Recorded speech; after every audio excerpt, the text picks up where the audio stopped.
Hello friends, எல்லாம் நல்லா இருக்கீங்களா? இன்னைக்கு நம்ம சேமியா ஜவ்வரிசி போட்ட பால் பாயாசம் எப்படி செய்யலாம்னு பாத்துக்கலாங்க. அதுக்கு சேமியாவும் ஜவ்வரிசியும் போட்டு தண்ணியில் நல்லா கழுவிக்கலாம். ஒரு 2 டைம் கழுவிட்டு அப்புறம் நம்ம நல்ல தண்ணி ஊற்றி அதை வேக வச்சுக்கலாம். ஜவ்வரிசி பார்த்தீங்கன்னா கொஞ்சம் வேகறதுக்கு லேட் ஆகும். சேமியா வந்து டக்குன்னு வெந்துடும். ஏதாவது விசேஷ தினங்கள்ல நீங்களும் வந்து இந்த மாதிரி பால் பாயாசம் ட்ரை பண்ணி பாருங்க, ரொம்ப நல்லா இருக்கும். இப்போ நம்ம அதை அடுப்புல வச்சு கொதிக்க வச்சுக்கலாங்க. ஒரு 10 நிமிஷம் வெந்தா போதும், ஜவ்வரிசியும் சேமியாவும் நல்லா வெந்துடும்.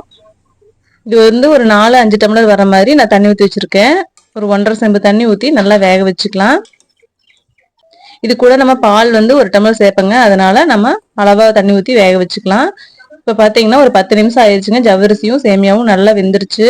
இந்த மாதிரி சேமியாவும் ஜவ்வரிசியும் பார்த்தீங்கன்னா நம்ம வேக வச்சு வச்சிட்டோம்னா நேரம் ஆக வந்து கெட்டி ஆயிரும்.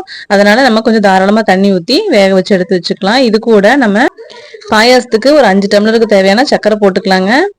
சர்க்கரை வேண்டாம் அப்படின்னு நினைக்கிறவங்க மண்டவெல்லம் கூட சேர்த்துக்கலாம். எவ்வளவு தேவையோ அவ்வளவு சர்க்கரை போட்டு நம்ம நல்லா கலக்கி விட்டுக்கலாங்க.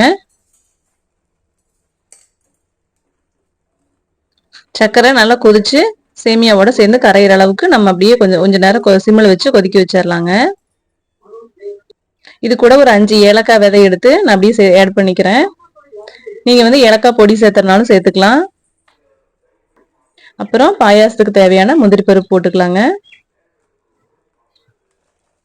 ஒரு சிலர் வந்து பாத்தீங்கன்னா நெய்யில வந்து முந்திரி திராட்சையெல்லாம் வணக்கி உள்ள போடுவாங்க. நான் வந்து அப்படியே போட்டுக்கிறேங்க, இது ஒரு தனி டேஸ்டா இருக்கும்.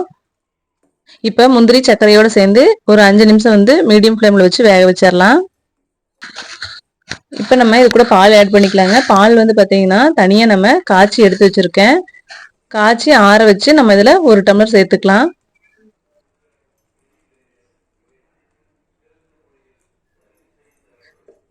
பால் வந்து நம்ம கொதிக்க தேவையில்லைங்க, ஏற்கனவே நம்ம காய்ச்சி எடுத்து வச்சதுனால ஊற்றி ஒரு 2 நிமிஷம் கழிச்சு ஆஃப் பண்ணிடலாம்.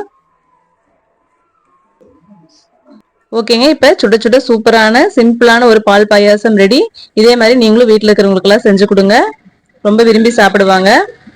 இப்போ கந்த சஷ்டி விரதம் போயிட்டு இருக்குங்க, அதனால நம்ம முருகருக்கு பால் பாயாசம் வச்சு சாமி கும்பிட்டுறலாங்க. இதே மாதிரி நீங்களும் ட்ரை பண்ணி பார்த்துட்டு கமெண்ட்ஸ்ல எப்படி இருக்குன்னு சொல்லுங்க. உங்களுக்கு பூஜா ஸ்டைனி வேல் சேனல் பிடிச்சிருந்தா லைக் பண்ணுங்க, கமெண்ட் பண்ணுங்க, ஷேர் பண்ணுங்க. நாளைக்கு இன்னொரு வீடியோல பார்க்கலாம். பாய்.